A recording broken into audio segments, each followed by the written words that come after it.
Good morning, Snarky. Thanks for joining me. Hey, everybody. Let me get a little out of the sunlight, hopefully. Hey there. If you are new to my channel, welcome. And for those of you that join me regularly, welcome back. If you can, hit the thumbs up and subscribe to my channel as well. I'm trying to stay in the shade today because I haven't fully recovered from my poison ivy. So today is just a general garden Q&A. You guys can ask me some of your garden and seed related questions and I will try to answer them for you.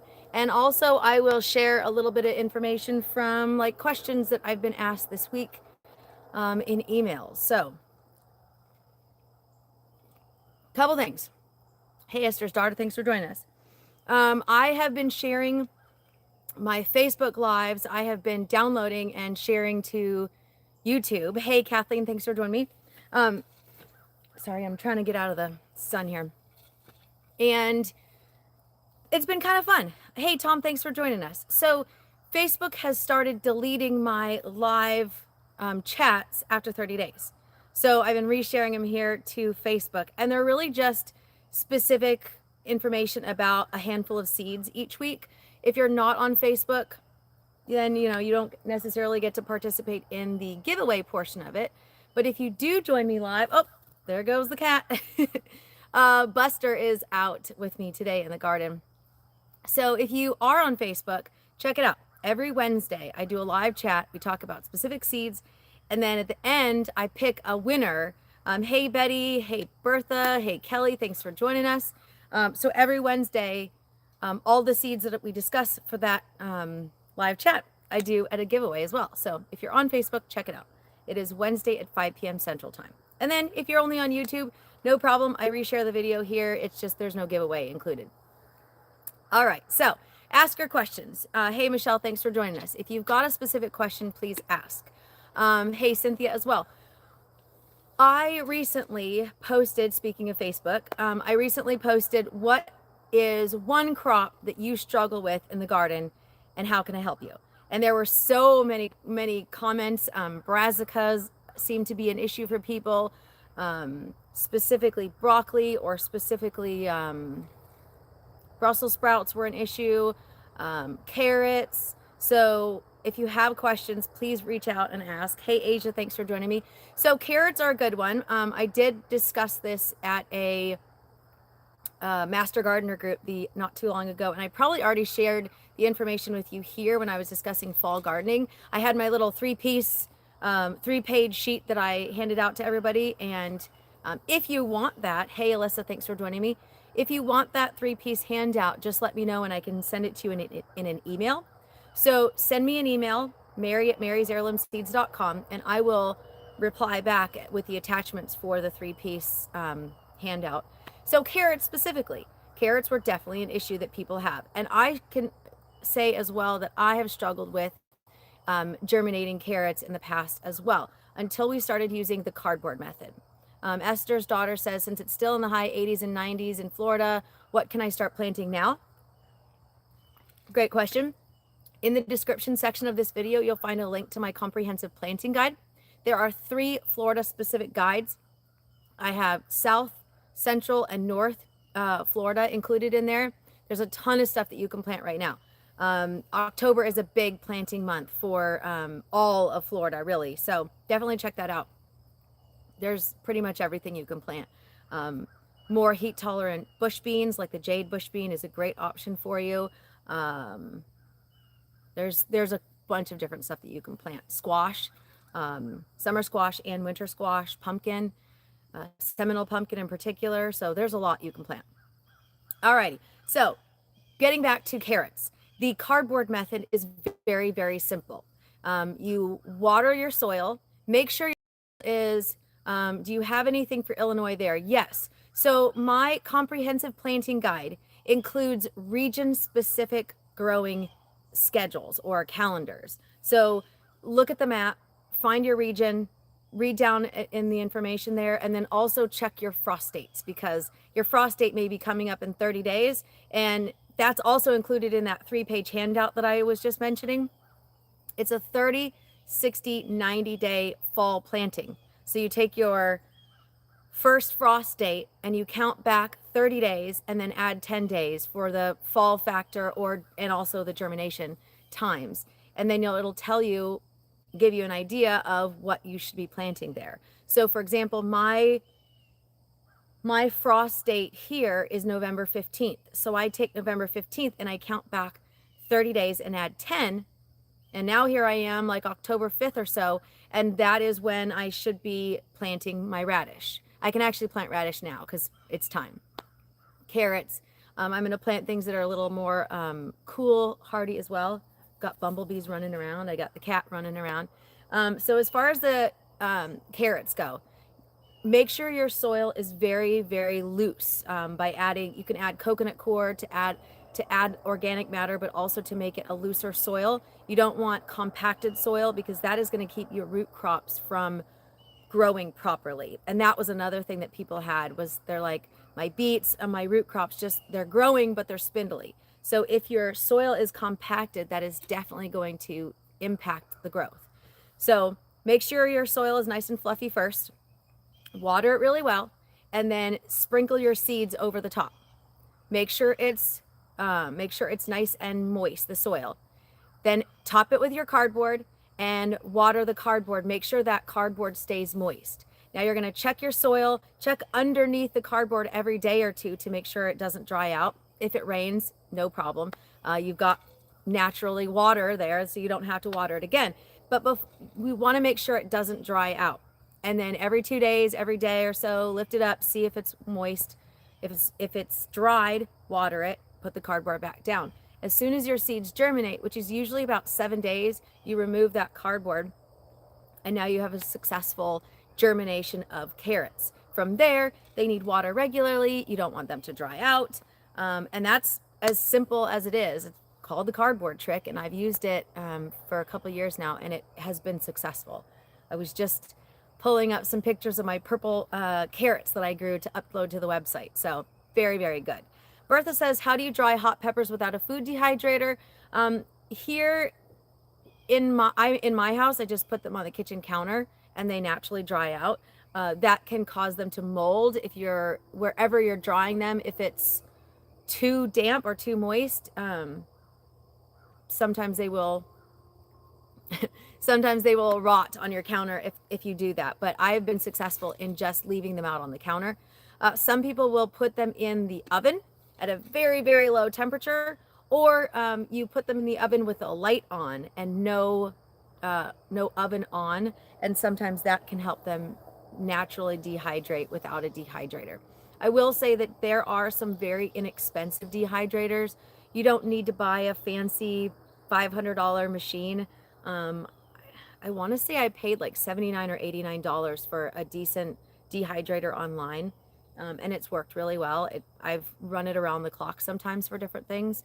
The more moisture in whatever you're dehydrating, the longer it takes usually.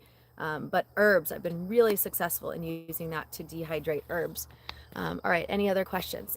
Anyway, so the root crops was a really common issue people had.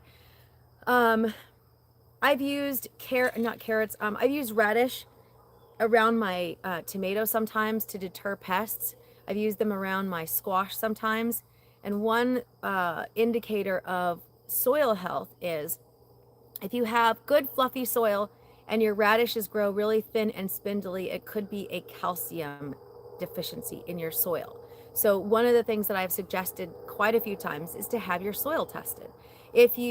One person said that they have trouble growing onions and that their son, who only lives 5 minutes or 5 miles away, has zero issues growing onions. So if you are concerned that there may be a deficiency in your soil, have it tested. I sent my soil to Texas A&M Soil Laboratory. It was a great value.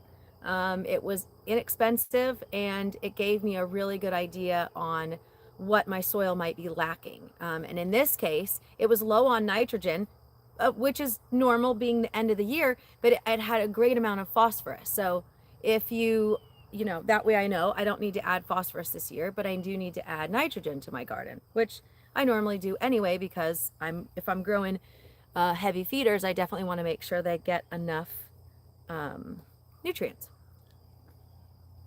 I got Buster Kitty here hanging out with me in the garden. He's excited to be running around. So if your soil is not compacted, if it's nice and fluffy and you're still having problems with growing root crops, there's so many issues. It could be too much water. It could be not enough water. It could be a lack of nutrients, and it could be pests. I don't know how many times I've had people say, well, my seeds didn't germinate, but then they found out it was germinating and bugs were getting it, or squirrels were getting it. I planted a whole bed of beans, and I came out, and the next day, half the beans were eaten out of the soil. And you could tell they were the area where I had planted the seeds. It was disrupted, and there were little holes where my seeds should have been. So sometimes it's neither water, soil, nutrients, it's pests, and there's only so much things you can do. You can't, get rid of every pest in the garden. You just kind of have to work around it. So in that case, I would want to maybe put up a small fence around that garden, or you can see here it's a post.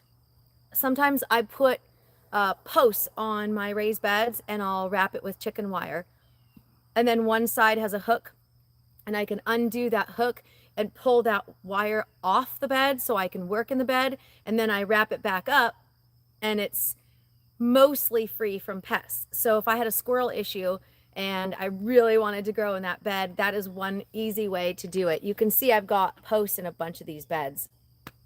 And that's one of the easiest ways that I have controlled some of the critter problem here. So there's a lot of different reasons that you might struggle with different things.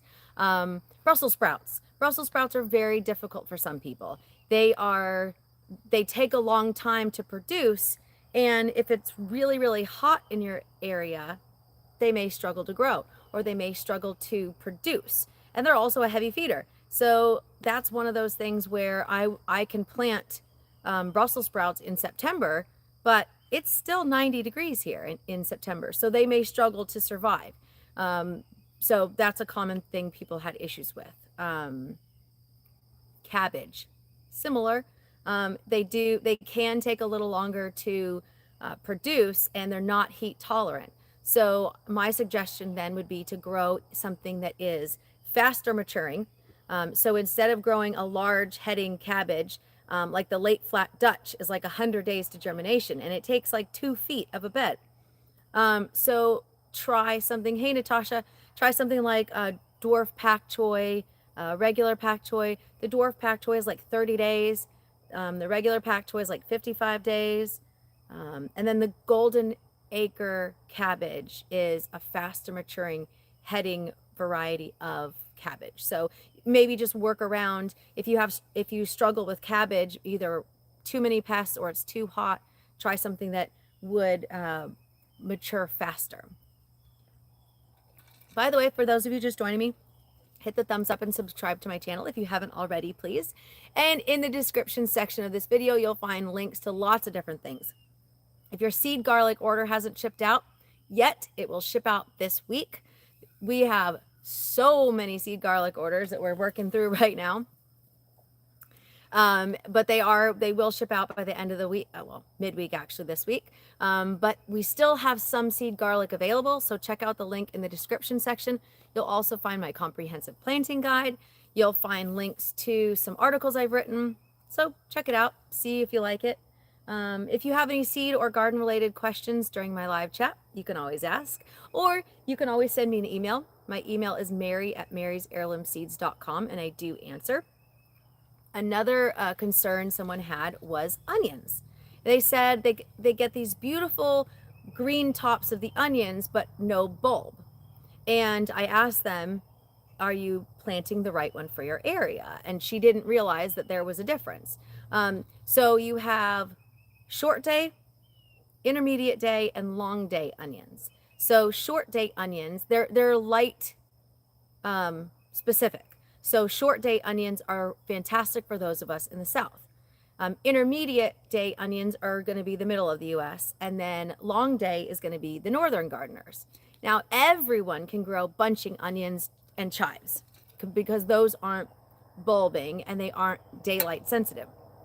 but it is important to understand which variety would grow well in your area. So for us, we have, for Southerners, short day onions.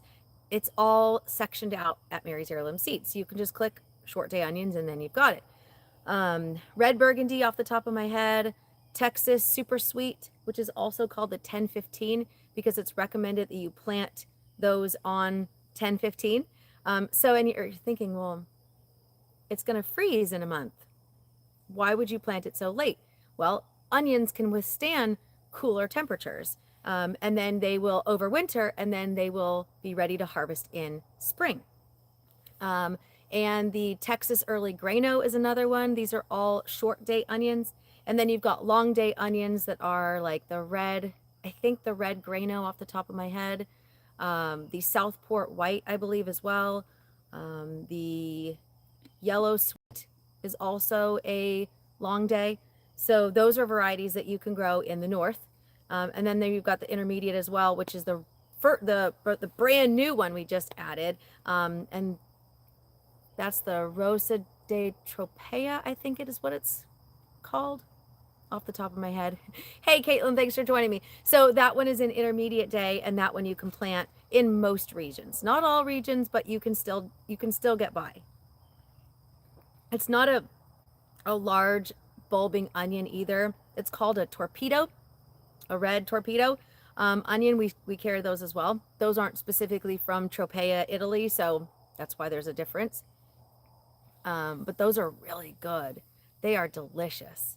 And you can eat the tops and you can eat the bulb. So, but I've got a ton of bunching onions here and they are a perennial. So I actually planted these bunching onions last year. I have an entire 4-foot by 8-foot bed that I planted all bunching onions in. And I have slowly been harvesting some of them. You can split them apart and transplant multiples, so that's why they're called bunching onions. Or you can just harvest as you can and plant them as you can. Let's see, should I refrigerate my garlic to give it some cold stratification before I put it in? You live in San Antonio. So if you are planning on planting hard neck garlic in Texas, yes, you should refrigerate it to give it the natural, it's called vernalization in garlic terms. Hey, Diane, and hey, Kimberly. So if you're planting hard neck varieties in a warmer climate like Texas, San Diego, Florida, you will want to put it in the refrigerator before you plant it. If you are planting soft neck garlic, which is Enchelium Red, California Early, and California Late, those varieties don't have to be refrigerated. They are more heat tolerant, so you don't have to refrigerate those. But like I said, if you're doing a hard neck, like the Bogatir or the Music garlic, those you will want to refrigerate.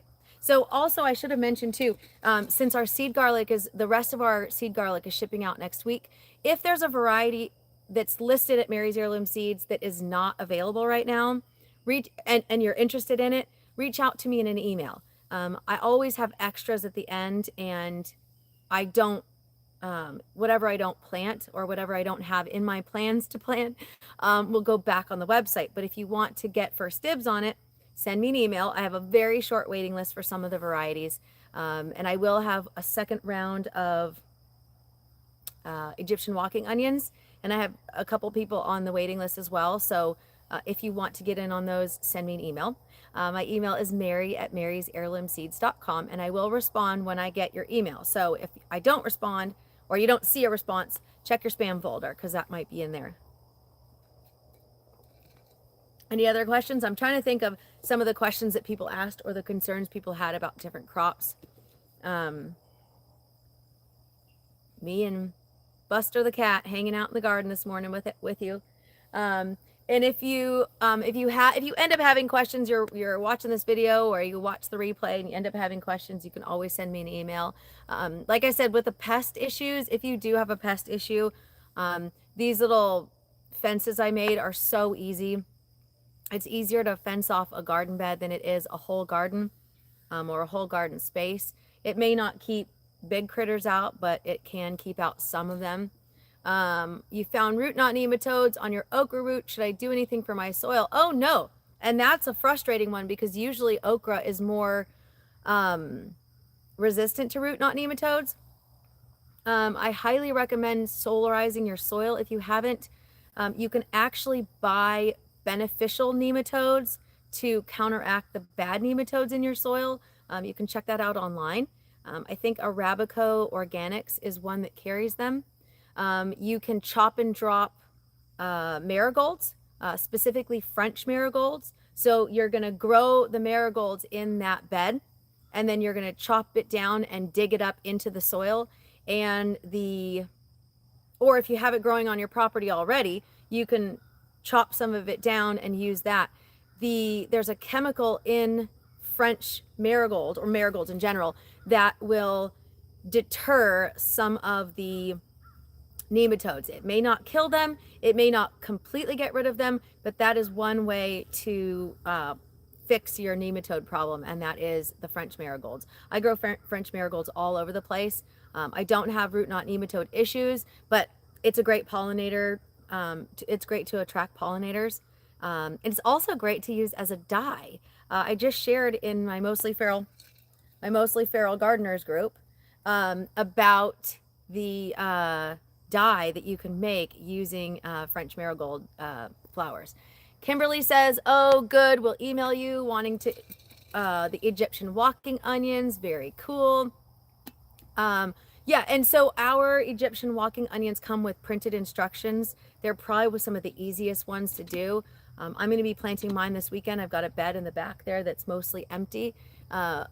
Because mine are a little more dried out, the ones that I saved, I'll probably soak them in water for about 3 hours or so before I plant them. You definitely don't want to soak them for any longer than that because they'll just turn to mush. And it does not require soaking, by the way, just for those of you watching. You can literally take them out of the package, plant them in the area that you want. I'm going to mulch it as soon as I'm done so that the critters don't get them, or fingers crossed the critters don't get them. And then I'm going to go from there. So Egyptian walking onions are so easy to grow, and you just separate them and transplant them. Bertha says, is any difference of basil purple flavor than the green one? Absolutely, actually. We carry a lot of different types of basil. So depending on which green one you're referring to, the Genovese basil and the sweet basil are both more of an Italian variety, one that you would use for pesto. The purple is more of a Thai variety. So instead of having that regular Italian basil flavor that you would use, say, like for pesto, it has a more clove cinnamon flavor. So it's absolutely different than your regular basil. And that's why I like to make tea out of it. It's just a very strong, pungent, like cinnamony clove flavor to it. So if you like clove flavor or you like that type of flavor, you would probably like it as well. But I also like it because it's pretty. So it adds a lot of color in your garden. So I've got green and purple growing, and I use the green for pesto, and I use the purple for tea. For those of you that didn't see, I posted it yesterday. When your basil starts to bolt, meaning it's producing flowers, your plant is now spending energy to produce flowers, and it's not going to produce enough or as much leaves. So you want to pull those flowers off if you want to grow more leaves. And so I trimmed all these flowers off the basil, and rather than throwing it in the compost bin, I went ahead and made tea with it. So I took 2 like spaghetti sauce jars that I always reuse, and I stuffed them full of purple basil. I poured hot water on it, let it sit for an hour, and then I pulled the basil out, added some raw honey. It was delicious. And then I put it over ice, and it was purple tea. It's pretty good, and no dyes, just all natural. So it's a really good, refreshing drink for after spending a couple hours out in the garden. So it's a good one. Alrighty, everybody. I'm going to head out and get my garden on right now. So if you've got any questions and you missed the live chat, go ahead and send me an email to mary@marysheirloomseeds.com, and I will answer. Alrighty, everybody. Thank you for joining me. Happy Sunday and happy planting.